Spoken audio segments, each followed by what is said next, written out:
Hi everyone, this is me again with the solution of the second assignment on exploring data. The idea of this exercise is teach you how to analyze data. The previous one, we prepare some data, we download some data, and we prepare a spreadsheet for analysis and did some analysis. Now we are focusing on how to do data analysis, how to perform data analysis with some real data. I shows the coronavirus data because it is interesting, actual, and we can learn a little bit of the main problems we have when we are using data. For example, the first problem I mentioned in the exercise is how governments count the deceased and how governments count those that were contaminated by the virus. So there is a lot of difference between countries. There are a lot of difference in methodology on how to get this data, and these different methodologies make the data hard to compare. This is why we always need to pay much attention on how data is produced, how it was created, if this data is comparable across cases. The exercise basically was to analyze this data on the recent confirmed cases and deaths on April 1st, 2020. So the idea is to verify if is there any pattern here on what are the most cases, what countries with most cases, what is the average number of cases, to compare the countries that are above the mean and those that are below the mean, to weight, compare the countries according to their populations. For example, a country like United States will have a lot of more cases than Switzerland, just because they have much more a higher population, a higher number of inhabitants. So the number always changes according to the size of the country. In order to compare these two countries, we need to calculate the relative number, the rates of death by 100,000 inhabitants. This is why we are doing like this. So the first step of the exercise was to calculate the average and median number of cases and deaths and compare the cases. So to identify what are the countries that are particularly above and below the mean and the median. So the first thing we need to do is to compute these values. What I did, I just took this table here and put this into Excel. So it's easier to do here. I just need to, how do I compute the mean? Is the same as the average, and the median. I will also compute the standard deviation. Excel has all these functions built in Excel now. So I just need to create a formula. What formula? How do I create a formula? As we already did in the last exercise. We just put equal and promedio in Spanish would be mean in English. So I want first the average of the number of cases. So I have cases from the cell C, row number 3, column C, row number 3. So C3, 2 points until C22. So I want the average, the mean for these numbers. I have here average of 42,166 cases, identified cases of coronavirus on April 1st, 2020. What is the median? It's the same thing, equal mediana or median and in the same interval, C3 to C22. The median is well below the number of the mean. So we have a mean corresponding to 42,000 and a median about 15,000 cases. What is the difference between the mean and the median? The mean is the mean number, the average, while the median separates or splits the cases in two. So the median would be right here because it's between Belgium and Turkey. So these cases are below, are the lowest cases, the 50%, the half below, and until Belgium, and from Turkey to the United States, they are the upper part or the upper half of the number of cases. And the standard deviation is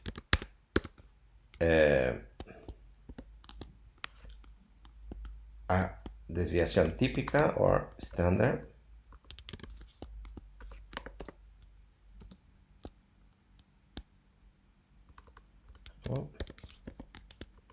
devest.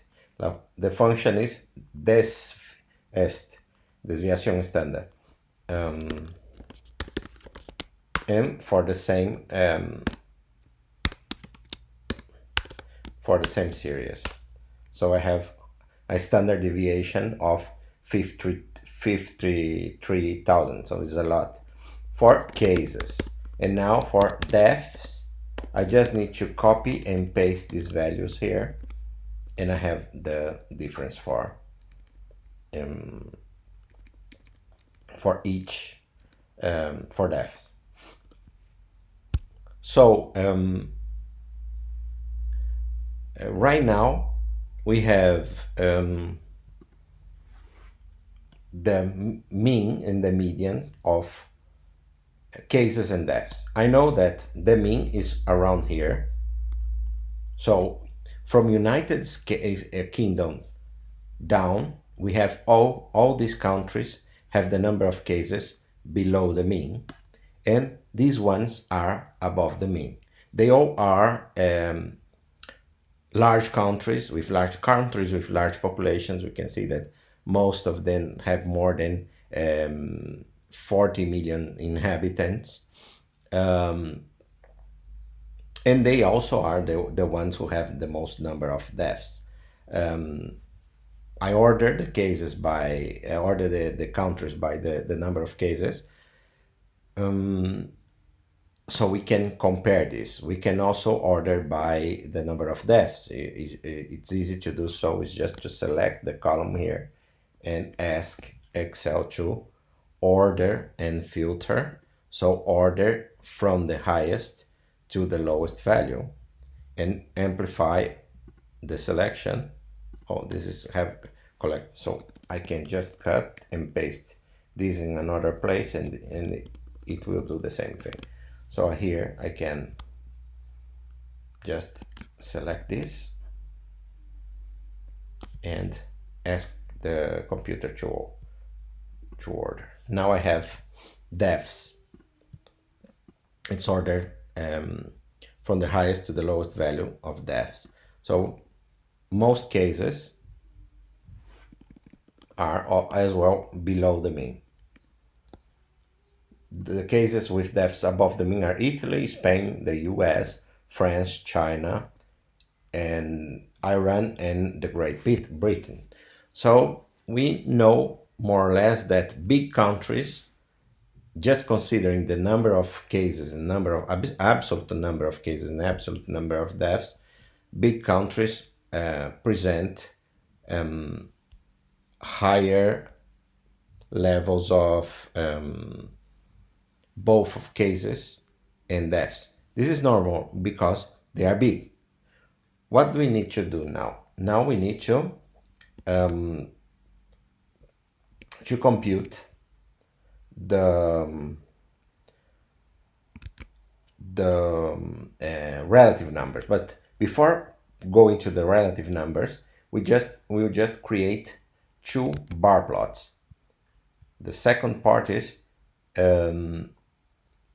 and we need to include the mean to indicate with this where these countries split below or above. We did this visually, but we can do this using a bar plot. Let's eliminate this and this, and here we have cases and we have depths. The first thing I do, let's create two sets. Country and depths and country and cases. So I will select this. How do I create a bar graph? I just select this. First I will order this from the highest to the lowest value.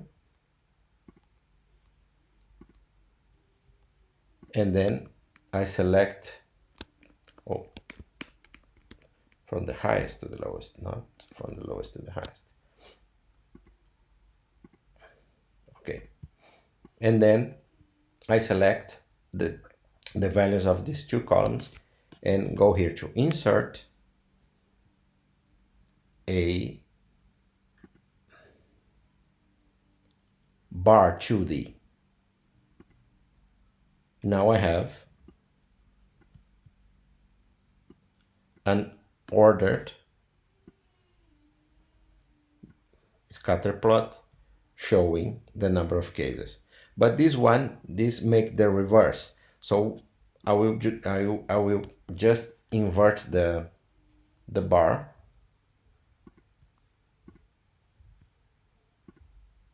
Because I want to, oops, what happens here? Okay, let me take this. Okay, it's okay, it's right there. And now I need just to include the mean here. I have the mean for the cases is 42. Where is 42? 42 is right here. So I cut this and I world average. And then I put here 42,166. So now I have the word average. Now I repeat the procedure and insert bars 2D, and then I have my bar plot of the cases.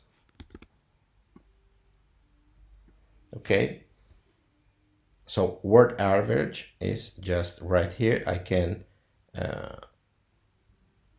format this, change its color, for example, to red.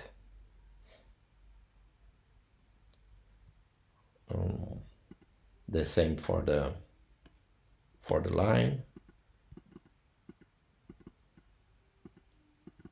Let me see if I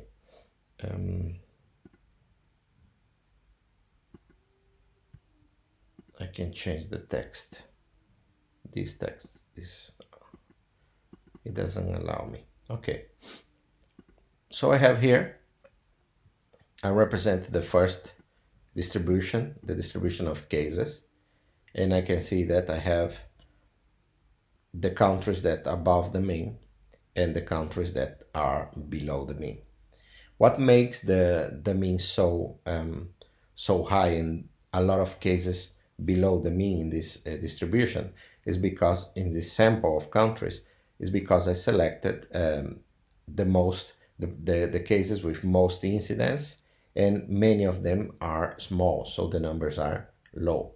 There are few large countries, and most of these countries are in the top of the distribution, because again, this is an absolute numbers. These are absolute numbers, not relative numbers. When we go to relative numbers with numbers divided by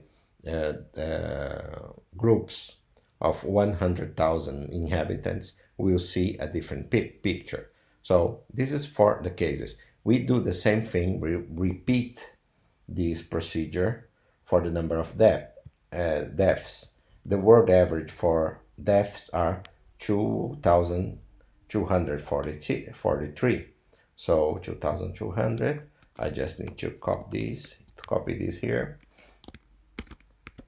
and world average, and 2243. I will order this from the lower to the highest value, and then I will create another bar chart.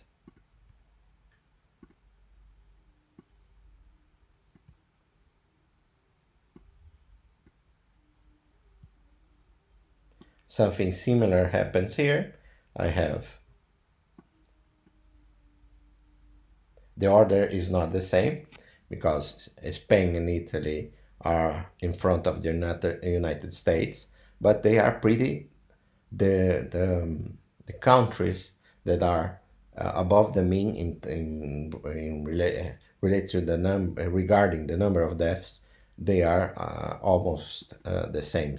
The difference is United Kingdom here because it's very near the average, and Germany falls lags behind. The most important exception here is Germany, that falls way behind when we compare the number of cases, the relative position of countries in terms of the number of cases and the number of deaths.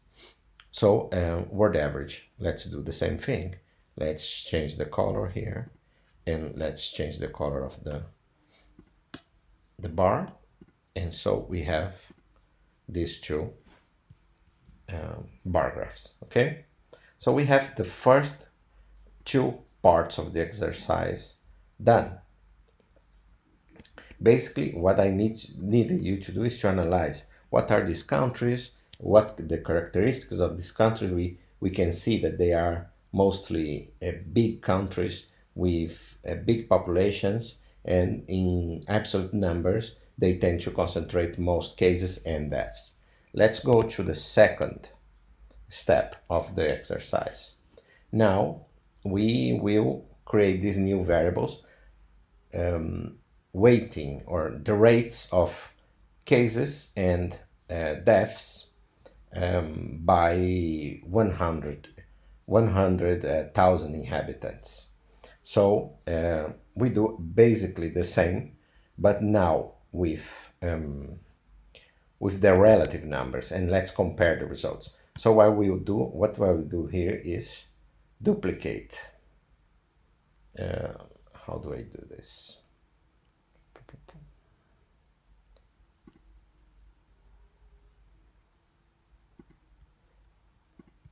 Okay, I created a duplicate, but now what I do is just I'll change something here. Let's change the name here and put absolute, and here I'll change the name to relative, and now I'll create cases relative and deaths relative. So how to create the relative rate? So we need to divide the number of cases by the total population of the country and multiply by 100,000. This is a rate of cases by each group of 100,000 inhabitants. So it's C3, the number of cases in the United States, divided by E3, the total population of the United States, multiplied by 100,000 inhabitants. Okay, so now we copy this formula and paste it for all countries. I'll just round the decimal marks, and then I have all the adequate numbers. The first thing we see is that the numbers change a lot. Countries that appeared below starting to go up, such as Belgium or Switzerland. They are not lagging behind anymore, they put themselves at the top of the distribution. We will see this when we do the bar graphs. Let's do the same in terms of depths. The formula is the same. D3 divided by E3 multiplied by 100,000. So we copy the formula and just round the numbers to one decimal place. So we see that Spain and Italy have far more deaths per 1,000 inhabitants than other countries had on April 1st. Now things are really different. New countries are having more deaths, but until this moment, these were the countries with the highest rates of deaths. Let's put some columns here. Insertar, insert. So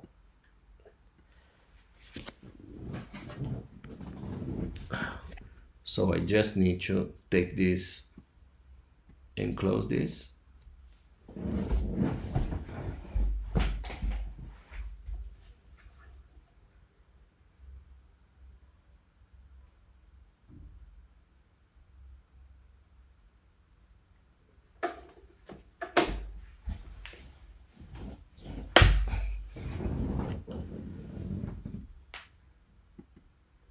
Oh.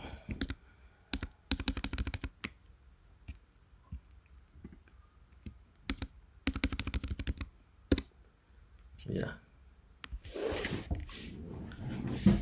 Now we have a music soundtrack. Now okay, it's off. My computer is fighting against me.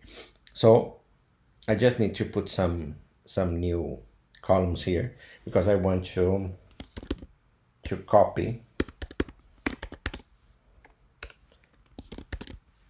copy this formulas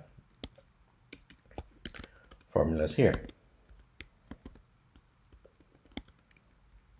So now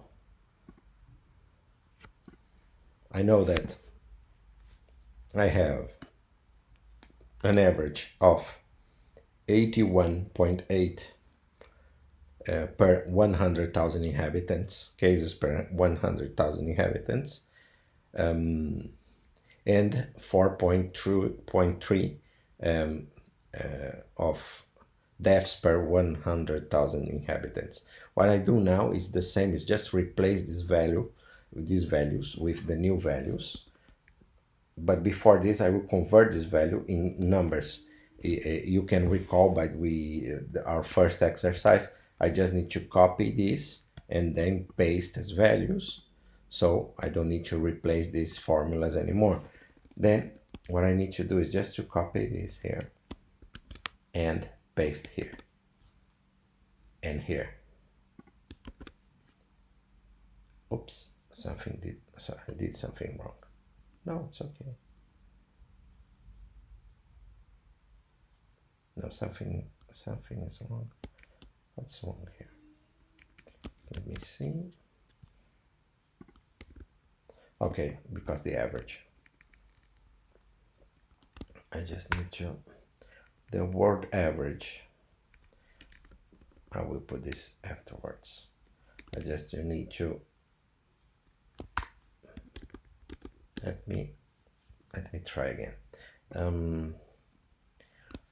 World average, I will put this on the back, the same world average. Now I just need to copy these values and paste here.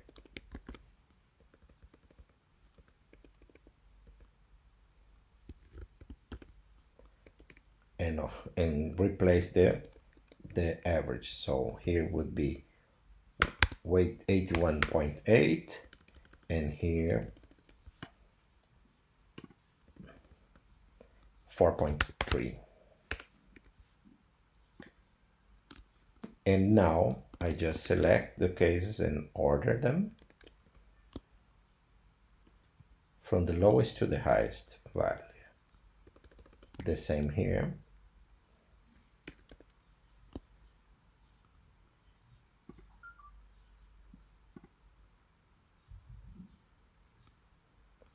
Um,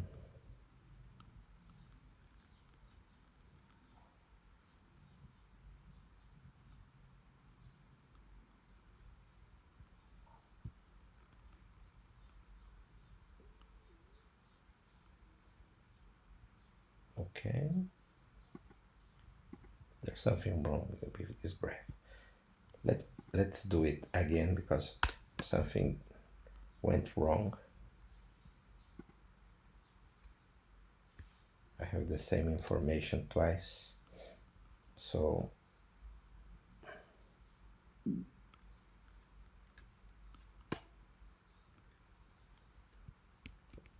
let me go back here. And now I can do this again. And put the real information. Okay. Now we have the correct information. And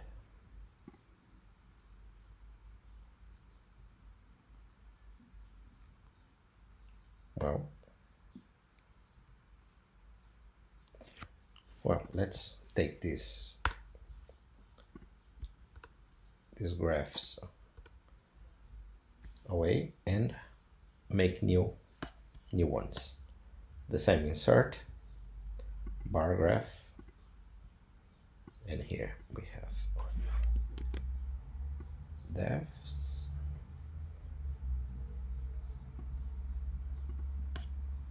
word average here,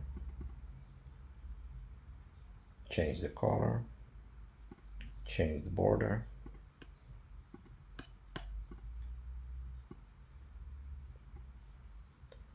we can do the same now for, oops, let's select this first.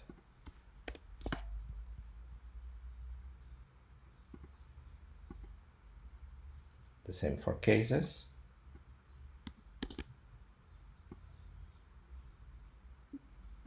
I'm not really fond of Excel, so I'm trying here to explain to you because it's easier than in other package, but this is really nasty software. You should learn other ways of doing this in the future, but this is the easiest one, so let's do it here. Well, as you can see, there are some important changes if we compare the graphs in the absolute number of cases and depths, the absolute numbers and the relative numbers. Here, if we take a look, we have big countries with big populations, ranking high in both variables. But here we have other smaller countries like Switzerland ranking very high. Like Switzerland here is the second with most cases and the 60th in terms of deaths per 100,000 inhabitants. The same for Netherlands. Netherlands, it's although it's below the average in terms of cases, it's above the average in terms of deaths. When we look into the absolute numbers, Switzerland and Netherlands are here below the mean because they are small countries. But when we go to the relative numbers that are comparable across countries because they are measuring the same amount of deaths and cases for the same number of population, we have these small countries having worse results than when we analyze them only in terms of absolute numbers. So this is why it's important to calculate relative numbers and homicides per 100,000 inhabitants, thefts by 100,000 inhabitants, because you can compare countries, cities, comunidades autónomas, anything with different population. When you compute the rate, you can compare them more easily and more fairly, because otherwise larger countries, cities, states, regions would be will have higher numbers because they are higher. Just because of that, this is a wrong way of comparing things. So this is the first two steps. The third step, we need to analyze the mortality rate. The mortality rate is how is the ratio between deaths and cases. So how many deaths are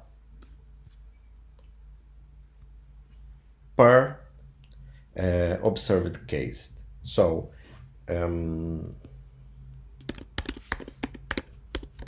this is a way of the from each individual what is the odds of each individual dying when contracting the disease in each country.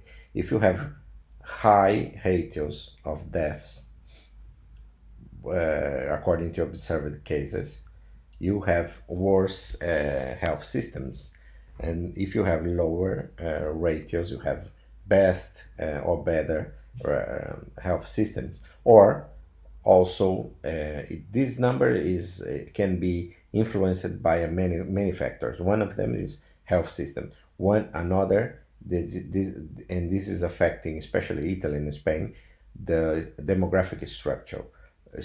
Places with people, older people, would present more deaths than places with younger people. So you can explain regional differences, for example, between Andalusia and Castile and Leon,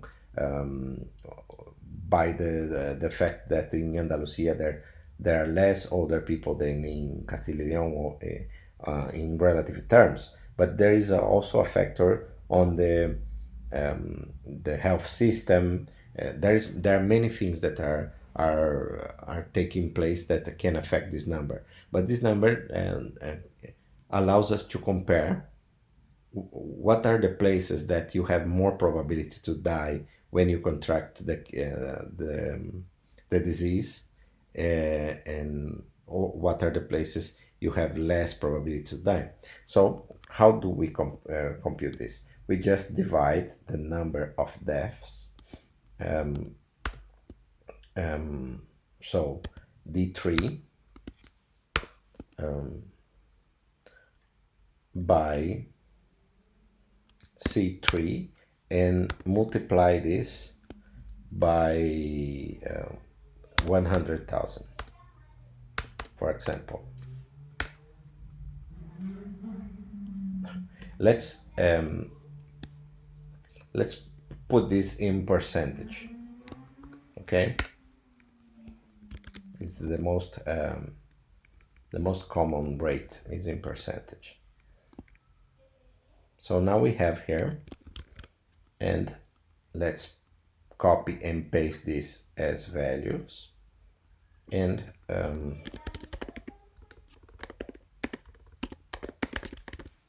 let's calculate the mean, the standard deviation. We have the death rate of 4.2 deaths percent. Here is 4.3 number of deaths by 100,000, but here is 4.2% of deaths in relate to the observed cases. So we see also very many differences across countries. This number have changed a lot across countries in the last few weeks. So this is just a picture from April 1st. And let's do the same thing here. Let's create another bar graph.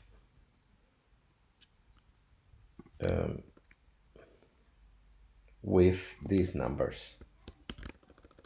I just copy here and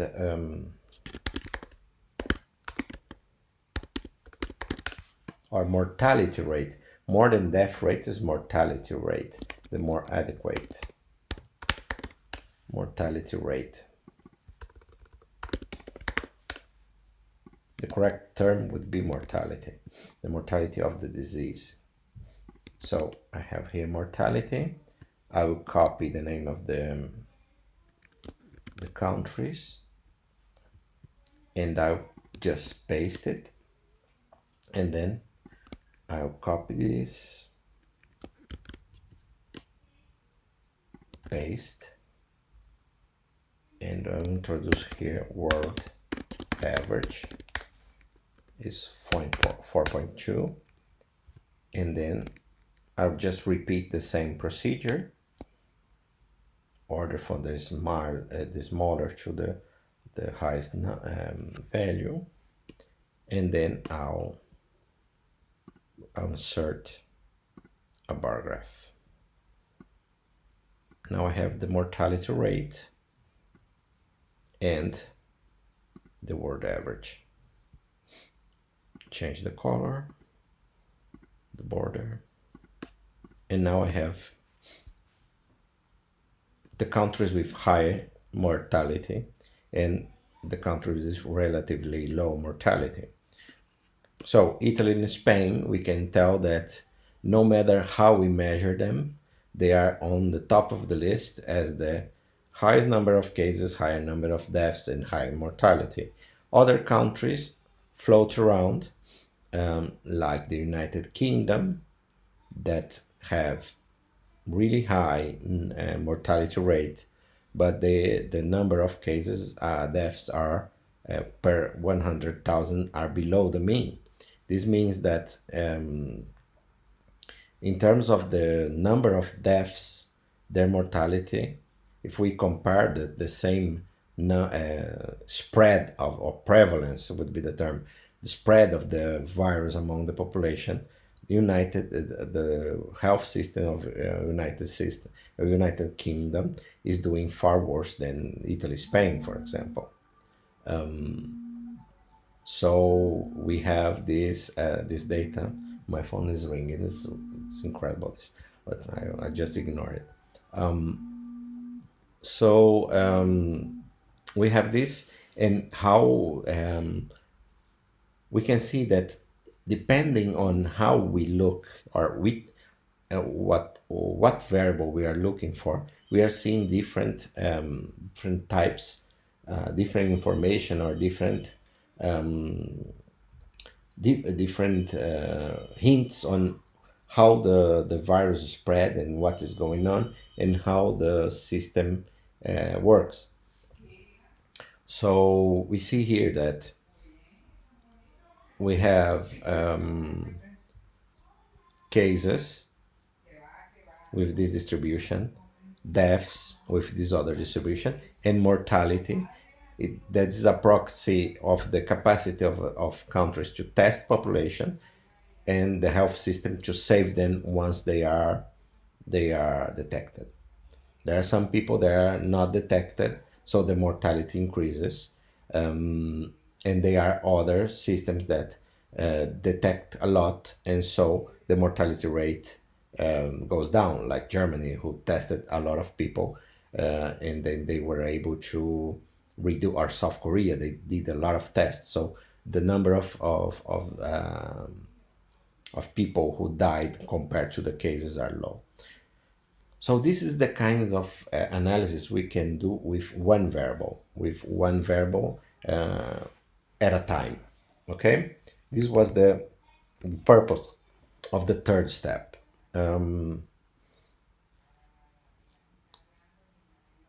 We rank it, we find the mean, the median. So the last step was just to create a relationship between the mortality rate and the number of cases by 100,000 inhabitants. Let's do it. The first one is to create a scatter plot. Uh, um, let's do this.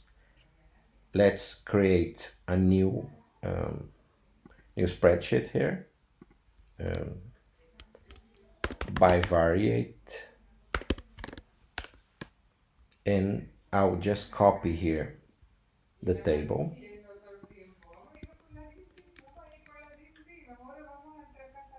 I'll copy this and paste it right here.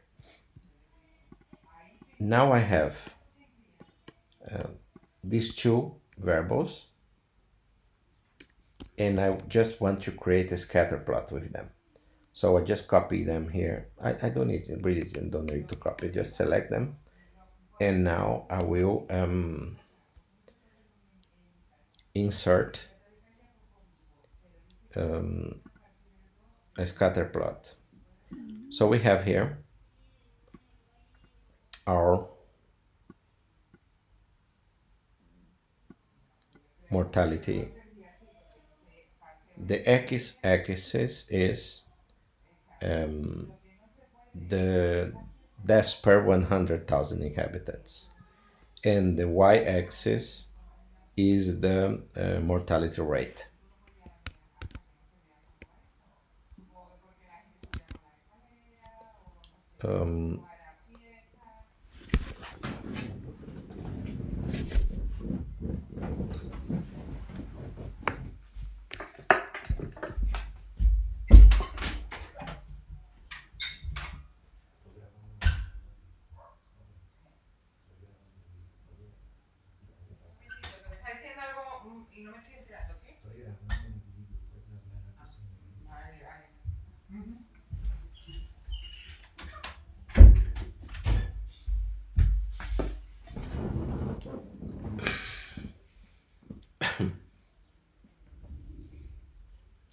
I'm here again. Sorry, I just trying to record a video on a Sunday during quarantine. It's like an almost impossible task.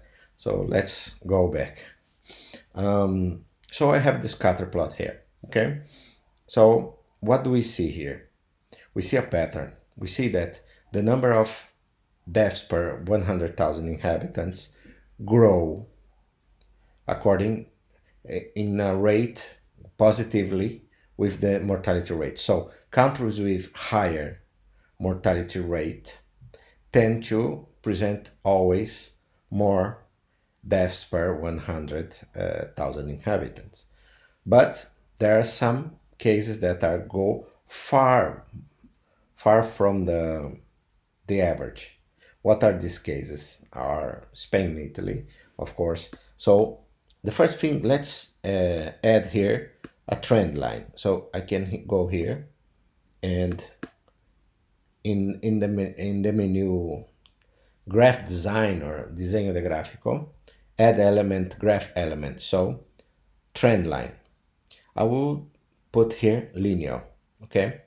And in the trend line, if I just right click the trend line and format trend line, I can ask me to give me the R square. This is the coefficient of determination.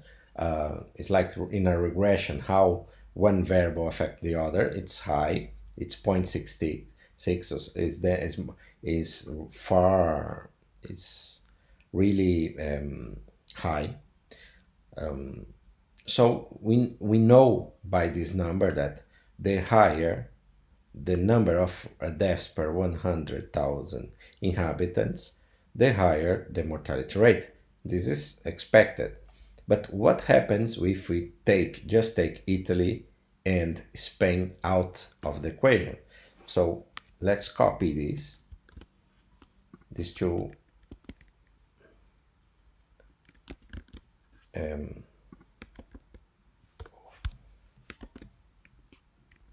and just take these two out.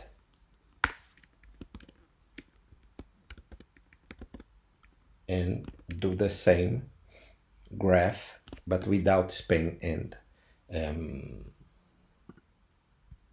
and Italy.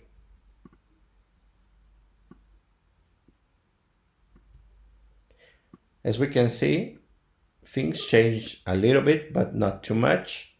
We can add a trend line again. We can go straightly here, more options, trend line options, and then format, and just ask for the R square. R square, just go a little bit lower than the first one, but they are positive, and they are really similar to the previous one. So taking these two cases out do not change the overall trend in data. So the higher the mortality, the higher the number of deaths per 100,000, the higher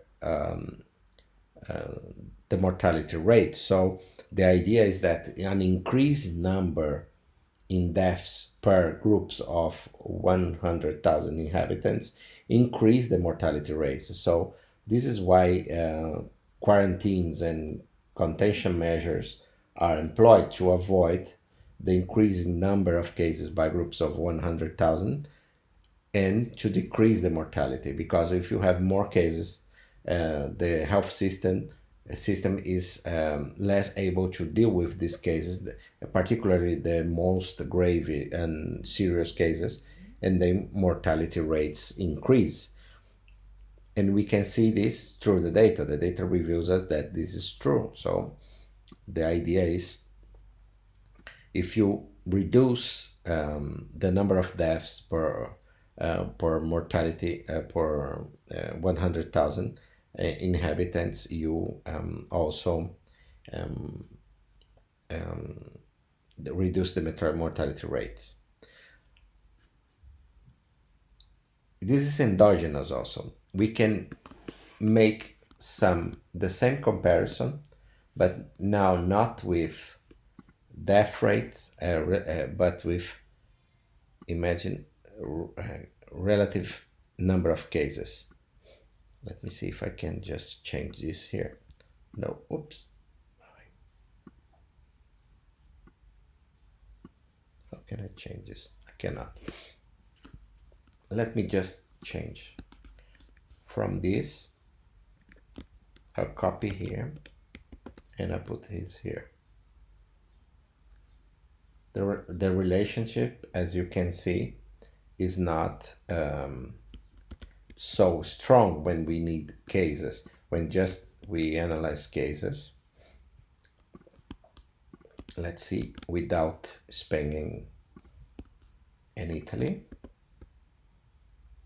and it disappears when we take Italy and Spain. Why? When we consider only deaths, I just copied the relative cases, and instead of relative deaths, I have relative cases here and here.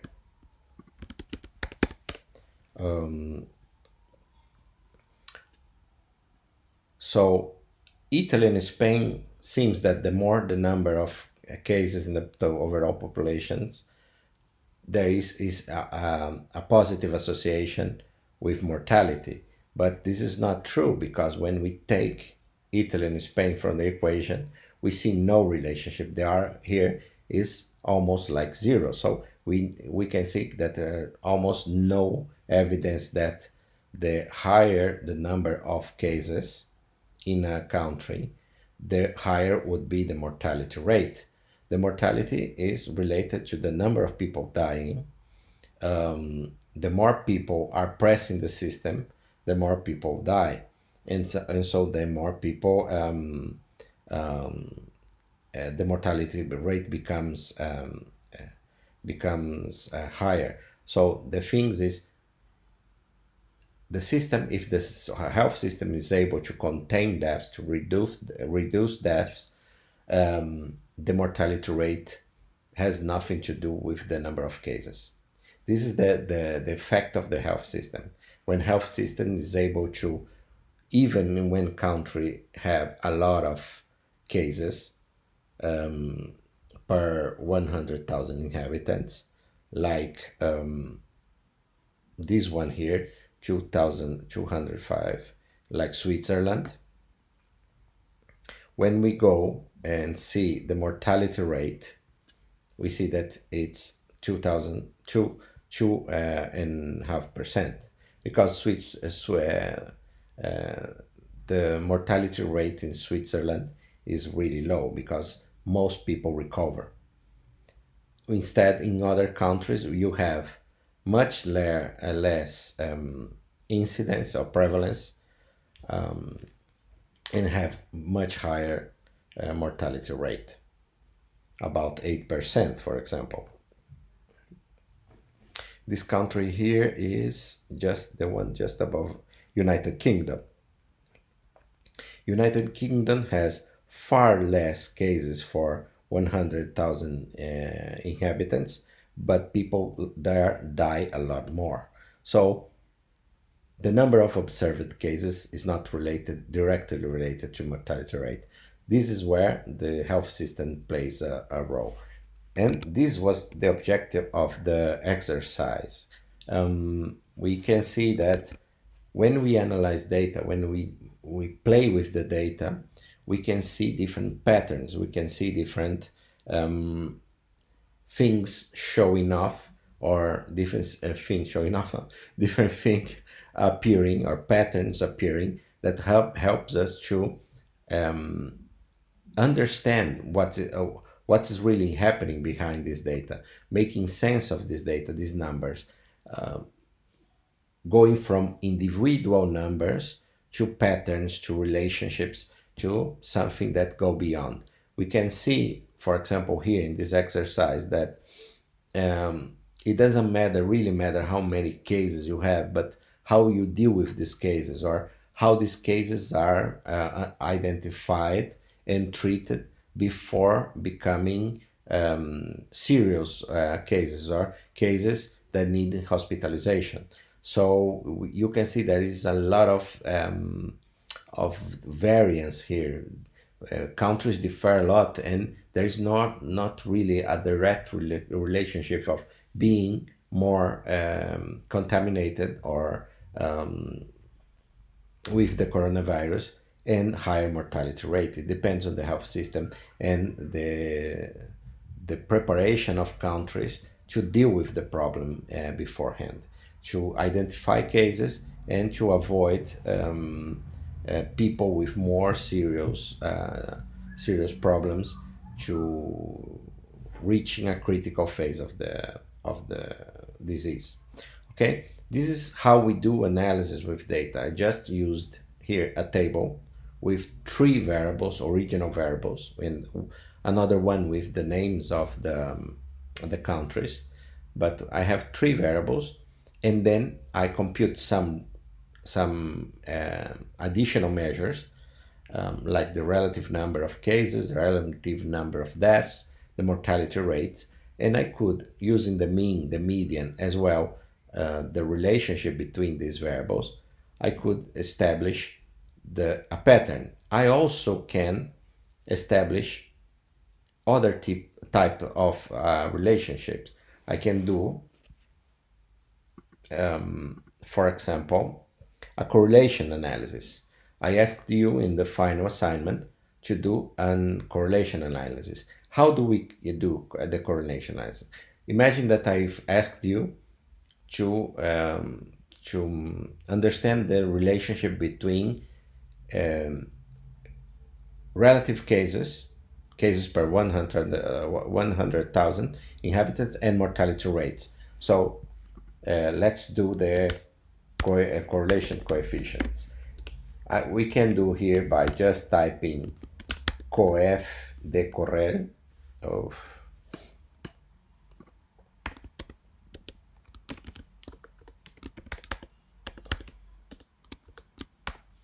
and then I can just select F3, the data from cases per 100,000, to F22 is the first matrix, and then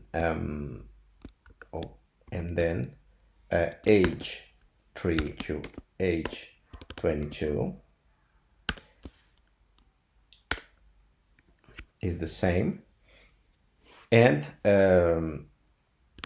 or I can use another formula that's called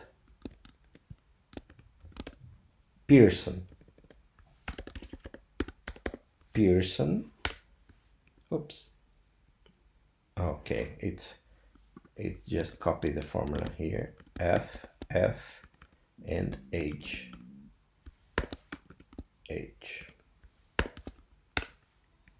You can see that it's the same number because it's the same function. So you can use both coef, the Corel, or Pearson to do this. Cases and mortality.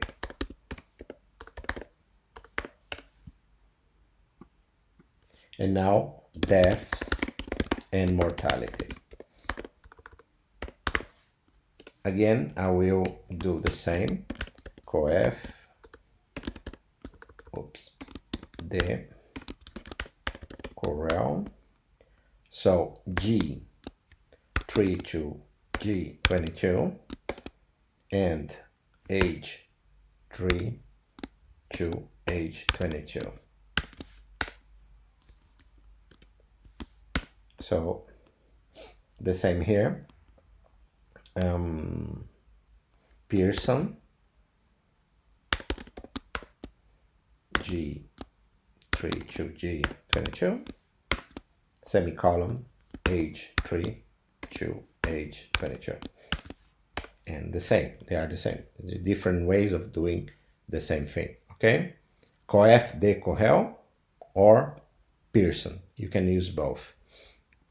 So we have here, let me just round up a little bit the numbers.